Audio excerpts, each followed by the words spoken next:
আসসালামু আলাইকুম এভরিওয়ান, আপনারা সবাই কিরম আছেন? আমি আপনাদের নাটোরের বোন সিমাই শাফি আবার একটা নতুন ভিডিও নিয়ে হাজির হয়েছি আপনাদের মাঝে।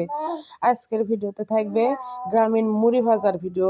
আমার বাড়িতে আজকে মুড়ি ভাজা হবে, সেই ভিডিওটাই আপনাদের মাঝে শেয়ার করব। মুড়ি ভাজার জন্য আমাকে প্রথমে লাগবে তালের পাতা আবার ডাল। এটা কাটার জন্য আমি আর আমার ছেলে চলে এসেছি আমাকে বাড়ির সাইডে একটা পুকুর আছে, সেই পুকুর পাড়ে। এই দেখুন তালের পাতা কাটা শেষ, এখন তালের পাতাটা প্রস্তুত করা লাগবে। প্রস্তুত করব আমি নিজে, সেই কেটে নেব। তার জন্য দেখুন তালের পাতাটা কাটা প্রায় শেষের দিকে। এই যে প্রস্তুত হয়ে গেছে প্রায়, আমি এখন বটি দিয়ে কেটে নিব। আমি আমার চ্যানেল ভোজন বিলাসে নিত্য নতুন আমার বাড়িতে যে রান্নার রেসিপি বা রান্নাগুলো হয় সেগুলো আপনাদের মাঝে শেয়ার করি। যদি ভালো লাগে তাহলে লাইক, কমেন্ট, শেয়ার, সাবস্ক্রাইব করে আমার চ্যানেলের পাশেই থাকবেন।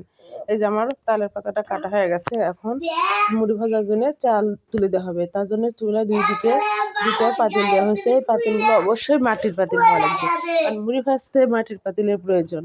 মাটির পাতিল ছাড়া অন্য যে কোনো পাতিল দিলে পুড়ে যাওয়ার সম্ভাবনা আছে না, দীর্ঘ সময় ধরে জাল দেওয়া হয়, তার জন্য মাটির পাতিলই বেস্ট। এই যে আমার শাশুড়ি পাতিলে চাল ঢেলে দিল। এগুলো কিন্তু মুড়ির চাল একটু আলাদাভাবে প্রস্তুত করা হয়, সেই প্রস্তুত প্রণালীটা দেখাইনি আমি আপনাদের। এই যে এখন চালের মধ্যে দিয়ে দেওয়া হচ্ছে লবণ পানি দেওয়ার কারণটা হলো মুড়িতে একটু লবণটা ভাব আসবে, খেতে ভালো লাগবে। এই যে এখন অনবরত নাড়া দিতে হবে। এই নাড়তেছে যে খোসাগুলো হচ্ছে ডাবের পাতার খোসা, আমরা খিল বলি।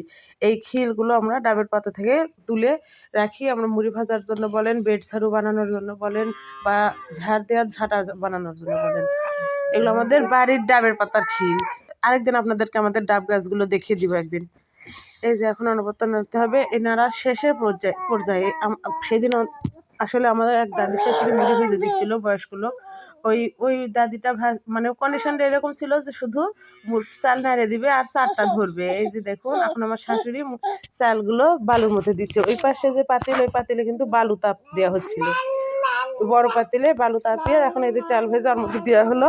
এখন আমার শাশুড়ি এখন পোল্টাচ্ছে চাল আর বালু এক জায়গায়।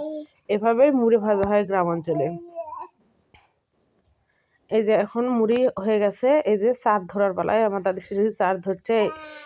এই যে দেখুন তালের পাতা দিয়ে মুড়ি চারটা ধরা হয়ে গেল।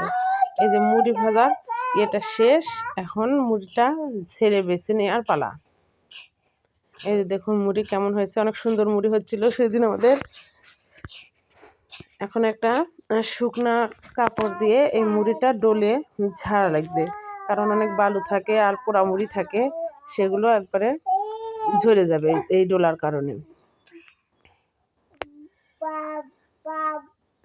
আমাদের বাড়িতে আজ অনেক বছর পর মুড়ি ভাজা হলো, কারণ মুড়ি ভাজাটা একটু ঝামেলার কাজ, সেজন্য মুড়ি বেশিরভাগ কিনে খাওয়াই হয়। এবার আমরা ভাবলাম কেননা মুড়ির ধান আছেই যখন বাড়িতে, তাহলে একটু চাল করে মুড়ি ভাজি, তাহলে সবাইকে দিয়ে খাওয়া হবে। আর বাড়িতে গুড়ও আছে, গুড় দিয়ে মোলা বানানো হবে। আপনাদের সামনে মোলা বানানোর ভিডিওটাও সামনে দেখাবো। দেখুন মুড়ি কেমন সুন্দর হয়েছে। আপনারা যারা খেতে চান চলে আসবেন আমাদের বাড়িতে। আল্লাহ হাফেজ।